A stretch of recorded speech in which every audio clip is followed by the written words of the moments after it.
గతంతో పోల్చుకుంటే ఒకప్పటి రాజకీయాలు వేరు, ఇప్పటి రాజకీయాలు వేరు.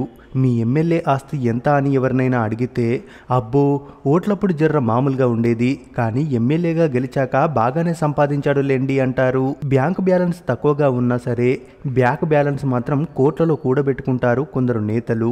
ఎవరు ఒప్పుకున్నా ఒప్పుకోకపోయినా ఇది వాస్తవం. ఇప్పుడు రాజకీయం అంటే డబ్బు డబ్బు డబ్బు. డబ్బు ముందు అన్ని దిగదుడిపే. ఒక్కసారి 60 ఏళ్ల వెనక్కి వెళ్లి చూడు. లీడర్స్ అంటే ప్రజాసేవ, నిజాయితీకి నిలువెత్తు తూకం.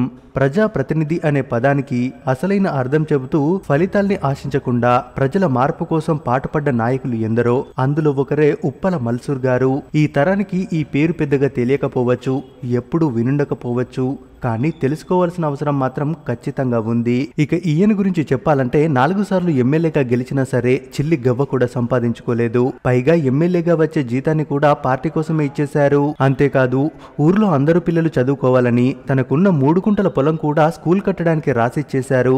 చివరి వరకు ఓ నిజాయితీ గల లీడర్ గా ఓ చిన్న గుడిసెలో తన జీవితాన్ని గడిపారాయన. 4 సార్లు అసెంబ్లీకి వెళ్లిన మల్సూర్ గారికి చరిత్రే కాదు కదా, కనీసం విక్కీ పేజీ కూడా లేదు. 2016లో ఆయన విగ్రహాన్ని సొంత ఊరు సిరికొండ గ్రామంలో ఎమ్మెల్యే పద్మావతి ఆవిష్కరించడంతో ఆయన ఎలా ఉంటారో ఈ తరానికి చెందిన చాలా మందికి కనిపించిందప్పుడే. ఈ విగ్రహమే లేకపోతే కామ్రేడ్ మల్సూర్ గురించి గుర్తొచ్చేదే కాదేమో. ఇక సూర్యాపేటకు 24 కిలోమీటర్ల దూరంలో సిరికొండ గ్రామంలో అత్యంత పేద మాదిగ కుటుంబంలో మల్లయ్య లచ్చమ్మ దంపతులకు జన్మించారు కామ్రేడ్ మల్సూర్ గారు. చెప్పులు కుట్టే వృత్తినే నమ్ముకున్న తన తండ్రి అక్కడ పటేళ్లు భూస్వాములతో పడుతున్న అవమానాలు, ఆ అవమానాలు భరిస్తూనే నిద్రలేని రాత్రులు గడుపుతూ పోరాడే ధైర్యం లేక తండ్రి కన్నీళ్లు పెట్టుకోవడం గమనించారాయన. ఓ పక్క అవమానాలు, మరో పక్క అడుగడుగున ఆర్థిక సమస్యలు. చదువుకోవాలని ఉన్నా సరే కుటుంబానికి తాను అవసరమని 4వ తరగతితోనే చదువు మానేసి కులవృత్తే చేస్తూ గడిపారు. ఈ సమయంలోనే తెలంగాణ సాయుధ రైతాంగ పోరాటం రాజుకుంది. దాంతో చిన్న వయసులోనే మల్సూర్ బాలల సంఘంలో చేరిపోయాడు. వయసుతో పాటు సమాజం ఎగుడు దిగుడులను కనిపెట్టాడు. కమ్యూనిస్టులంటే క్రమశిక్షణాన్ని నేర్చుకున్నాడు.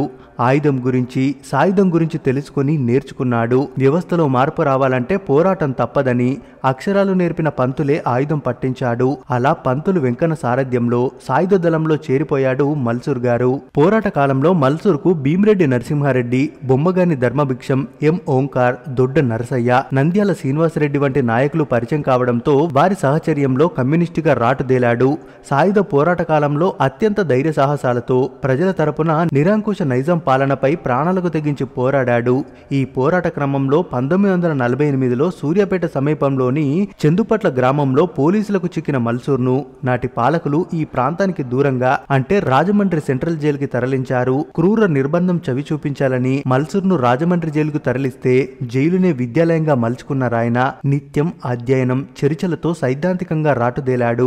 3 ఏళ్ల తర్వాత జైలు నుండి విడుదలై సొంతూరుకి చేరుకున్నాడు. అయితే మల్సూర్ చేసిన పోరాటం, ప్రజల కోసం ఆయన పడుతున్న తపన చూసి 1952లో సూర్యాపేట జనాలు ఆయన్ని ఎమ్మెల్యేగా గెలిపించుకున్నారు.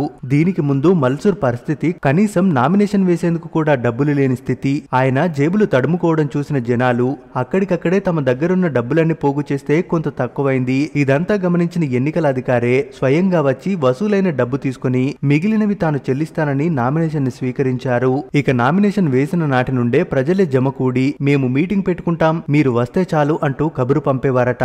మల్సూర్ ఆ సభకు హాజరయ్యేవారు. మీటింగ్ ఉంది, మీరు రావాలి అంటే చాలు, కారణాలు చెప్పకుండా ప్రతి గ్రామానికి వెళ్లేవారు. మీటింగ్ అయిన తర్వాత వాళ్ళలో ఒకటిగా కలిసిపోయి పడుకునేవారు. కొన్నిసార్లు ఓ గ్రామ సమావేశం ముగిసిన తర్వాత మరో గ్రామం దాకా సాగనంపేవారు జనం.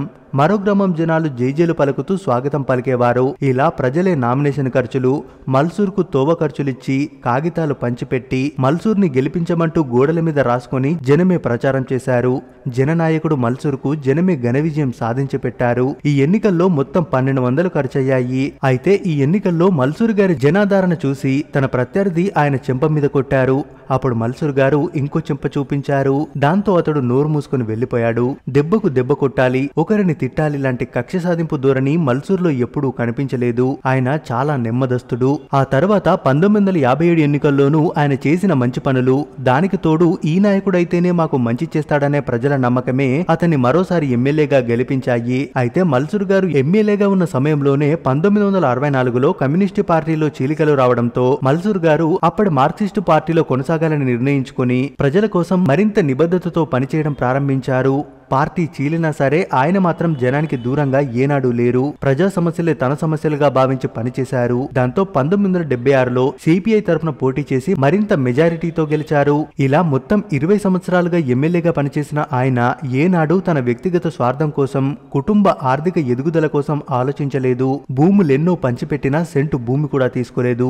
ఇండ్లు ఎన్ని కట్టించినా తాను ఇంటి జాగ కూడా తీసుకోలేదు. ప్రజలకు రుణాలు ఎన్ని ఇప్పించినా తాను మాత్రం ఏ బ్యాంకులో పైసా కూడా అప్పు చేయలేదు. వ్యక్తిగత ఎదుగుదలకు ఎన్ని అవకాశాలొచ్చినా సరే కాలి గోటితో సమానంగా భావించి బడుగు బలహీన వర్గాల పక్షాన వ్యవస్థ మార్పు కోసం అలుపెరగక కృషి చేసిన ధన్యజీవి మల్సూర్ గారు. తాను ఎమ్మెల్యేగా ఉన్న సమయంలో కూడా ప్రజల్లోకి వెళ్ళినప్పుడు ఎవరైనా చెప్పులు లేకుండా కనిపిస్తే తన కాలి చెప్పులు తీసి వారికి ఇచ్చేవాడు. తాను ఇంటికొచ్చిన తర్వాత తన చెప్పులను తానే స్వయంగా కుట్టుకునేవాడంటే ఎంతటి మలినం లేని మనిషి మన మల్సూర్ గారు అనేది అర్థం చేసుకోవచ్చు. ఇక మల్సూర్ గారికి 3 కొడుకులు, ఓ కూతురు. తండ్రి ఎమ్మెల్యే అయినా సరే ఏనాడు ఆ హోదాని వాడుకోలేదు తన వారసత్వం. తన చిన్న కొడుకు బాగా చదివినా సరే సరైన ఉద్యోగాలు లేక కూలి పనులకు వెళ్లేవాడు. దాంతో మీ చిన్నోనికి కొలువు ఇప్పించకూడదా మల్సూర్ అని తెలిసినోళ్ళు అడిగితే నా వాళ్లకు సాయం చేయండని ఒకరి దగ్గరికి వెళ్లి చేతులు కట్టుకుని అడగలేను.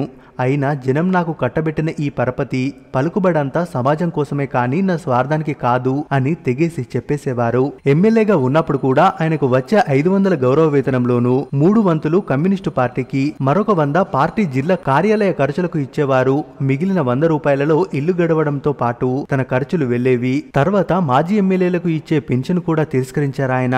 నువ్వు ఏమీ సంపాదించలేదు, రేపు నువ్వు పోయినప్పుడు నీ కొడుకులు కోడళ్లు ఎట్లా ఏడుస్తారో అని వాళ్ళు వీళ్ళు అంటుంటే నా కోసం జనాలు ఏడుస్తారు, అది చాలు అని బదులిచ్చేవారు మల్సూర్ గారు. ఇక ఆయన అసెంబ్లీ సమావేశాల్లో పాల్గొనడానికి సొంతూరు సిరికొండ నుండి కాలినడకన సూర్యాపేట వెళ్లి అక్కడి నుండి ఆర్టీసీ బస్సులో హైదరాబాద్ వెళ్లేవారట. అసెంబ్లీ అయిపోగానే తిరిగి సొంతూరుకు వచ్చేవాడు. కాలినడకని నియోజకవర్గంలోని ఊర్లన్నీ తిరిగి జనం సమస్యలు తెలుసుకునేవాడు. వాటి పరిష్కారం కోసం అక్కడికక్కడే అర్జీలు రాసి దాని మీద ఎమ్మెల్యే స్టాంపు వేసి దరఖాస్తుదారులకు ఇచ్చేవాడు. ఆయన ఎమ్మెల్యేగా కొనసాగిన అన్నాళ్ళు వెంట ఒక సంచిలో దరఖాస్తు కాగితాలు, స్టాంప్, ఇంకుప్యాడ్ లాంటివన్నీ తీసుకెళ్లేవాడు. ప్రజల వద్దకే పాలన అంటారు కదా, అది ఆయన 20 ఏళ్ల క్రితమే ఆచరించి చూపించారు. ప్రజాప్రతినిధిగా ఎంతో మందికి ఇళ్ల పట్టాలు, భూములు ఇప్పించారు.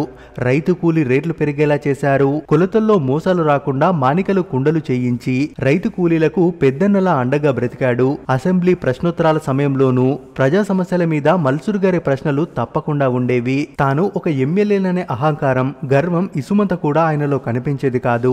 ఎమ్మెల్యేగా పనిచేసిన తర్వాత రాజకీయాలకు దూరంగా ఉండాలనుకున్నారాయన. కానీ ఆయనకు ఇష్టం లేకున్నా ఊరోళ్ళంతా కలిసి ఒప్పించి మరి 1995లో మల్సూర్ గారిని సర్పంచ్ గా ఎన్నుకున్నారు. 4 సార్లు ఎమ్మెల్యేగా పనిచేసిన తర్వాత గ్రామ సర్పంచ్ గాను సేవలందించిన వ్యక్తి బహుశా చరిత్రలో ఆయన ఒక్కరేమో. ఇలా బ్రతికినన్నాళ్ళు జనాల కోసమే బ్రతికి ప్రజల మనిషిగా ప్రజల గుండెల్లో చెరిగిపోని ముద్ర వేసుకున్నారు. సర్పంచ్ గా పనిచేస్తుండగానే 1999 జనవరి 13న కన్నుమూశారాయన. నేటికి వారి కుటుంబ సభ్యులు ఉపాధి కూలి పనులు చేసుకున్నారంటేనే ఆలోచించాలి. చివరకు ఫ్రీడమ్ ఫైటర్ పెన్షన్ కూడా తీసుకొని నిజాయితీపరుడు ఉప్పల మల్సూర్ గారు.